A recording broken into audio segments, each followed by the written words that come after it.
Muri iki gitondo rero nk'ibisanzwe nabyutse, hanyuma ndangije mfata laptop yanjye ndavuga reka njye ku mbuga hanyuma ndebe amakuru agezweho, nsome inkuru zaramutse, hanyuma ikintu cya mbere cyantunguye nkigera ku mbuga ni iyi post y'Igihe. Igihe murayizi ni ikinyamakuru gikomeye cyane mu Rwanda murakizi.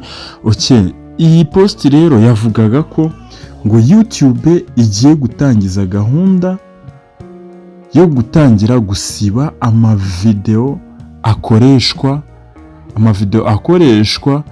ku mbuga kuri YouTube nyine bisanzwe. Igiye gutangira gusiba amavideo akoreshwa kuri YouTube, ya mavideo nyine aba ariho title zibeshya zitari muri video, ya mavideo abariho thumbnail cyangwa se iriya cover ibiri imbere idahuye n'iyo video. Iyi post noneho nkiyibona nahise ngiramo igihunga ndavuga Igihe se basigaye babeshya, ikinyamakuru gikomeye cyane mu Rwanda basigaye babeshya. Ako kanya rero ikintu nahise nkora ni iki, nasomye inkuru neza nitonze, ndangije bitewe nuko iyi nkuru ariho hambere nari nyibonye, nahise mfata umwanzuro wo gufata screenshot. Nkuko uri kubibona nahise mfata screenshot, nkimara gufata screenshot ndavuga noneho reka iyi screenshot nyifate nyihe ChatGPT murayizi nayikozeho ikiganiro kirambuye, ndavuga reka mfate iyi screenshot nyihe ChatGPT noneho nyibaze ese aya makuru mbonyemo hano na makuru y'ukuri cyangwa se ibiri kuvugwa mu nkuru ni ukuri.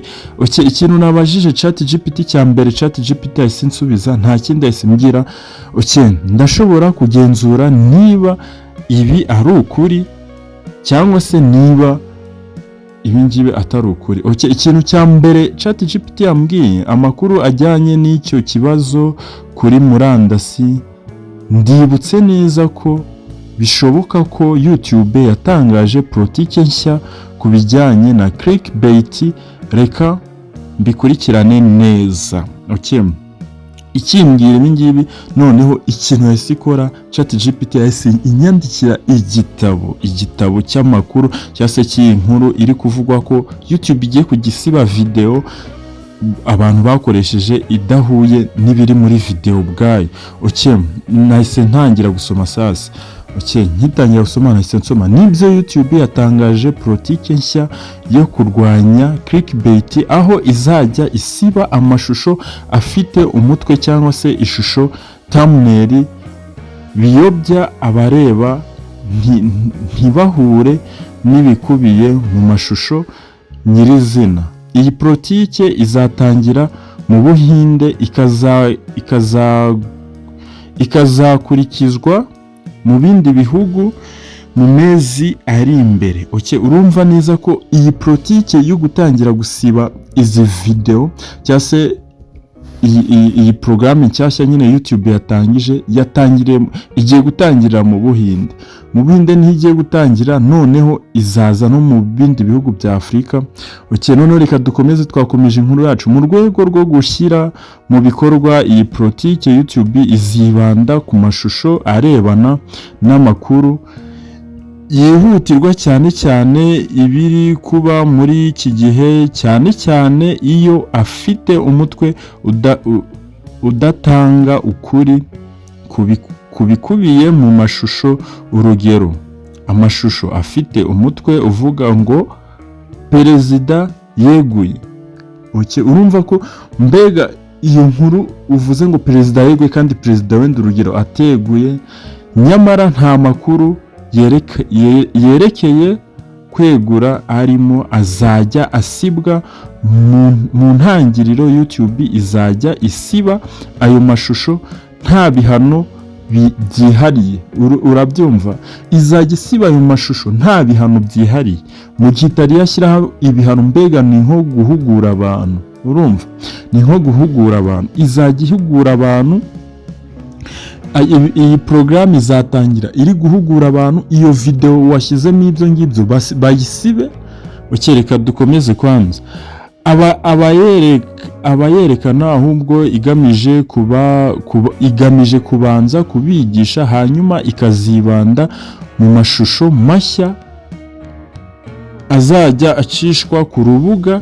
Iyi politiki nshya igamije kugabanya no gukumira clickbait, ari uburyo bwo gukura abareba amashusho hifashishijwe imitwe cyangwa se amashusho atajyanye n'ibiri muri video. Mbega muri make niko navuga, urabibona. Ni ukuvuga ngo iyi porogaramu nshyashya, ni ukuvuga ngo kwa ukuntu twakoraga video hanyuma tukishyiraho ibititre tubonye cyangwa se tugashyiraho umutwe w'inkuru twiboneye, cyangwa se ugafata thumbnail ikava nyine y'imbere ugashyiraho igikava wiboneye. Ibi ngibi bigiye kuba ibihano bikomeye cyane. YouTube uzajya ushyiraho ibyo ngibyo, YouTube iguhane bikomeye cyane. Ni ukuvuga ngo bino bintu bizatangira mu Buhinde, sinzi impamvu bizatangira mu Buhinde. Okay, noneho ChatGPT yahise impa ahantu nabasha gusoma yari amakuru mu Cyongereza mu buryo burambuye. Noneho urabona ngo YouTube is cracking down on clickbait. Ni ukuvuga ngo hano bya bindi mwapfaga kwishyiraho thumbnail mwiboneye, ibi ngibi ntabwo bizakora kuri video mwaploadinze mbere, ahubwo bigiye gutangirana n'uriya mwaka wa 2025 cyangwa se n'uyu mwaka wa 2025 bizajya biratangirana na video nshyashya tuzajya twaploadinga ubungubu. Video tuzajya twaploadinga ubungubu nibyo biratangirana n'ubwo buryo. Naho video twaploadinze kera cyangwa se turi kwa uploadinga ubungubu nta kibazo, ariko uriya mwaka turatangirana n'iyi gahunda. Iyi gahunda iratangira mu Buhinde. Ni ukuvuga ngo umuntu uzajya urenga kuri ayo mategeko agashyiraho iyo video bazajya bayisiba. Mu ntangiriro bazajya bayisiba, ariko nyuma yaho noneho bazagenda bavugurura. Igihe warenze kuri aya mabwiriza cyangwa se kuri aya mahame ugashyiraho ibyo ngibyo, bazaba baguha n'ibihano ku buryo ki ushobora no kuburiramo channel yawe. Guys, ubu ngubu noneho ni ukwitonda kwa uploadinga, byandi mwapfaga kwa uploadinga mwiboneye byose. Ubu ngubu ni ukwitonda. Iyo nkuru rero niyo uyu munsi navuze reka mbagezeho, nizeye ko musobanukiwe. Ubu ngubu muzajya mushyiraho ibintu bihuye na video yanyu, ntabyo gupfa gushyiraho ibi video byose ibikava byose biboneye cya titre wiboneye, ujye ushyiraho ibihuye na video yawe. Nizere ko musobanukiwe. Niba usobanukiwe ndakwibutsa gukanda subscribe ugakanda like. Ni Darius nk'ibisanzwe, tuzadukomeza tubane no mu zindi video.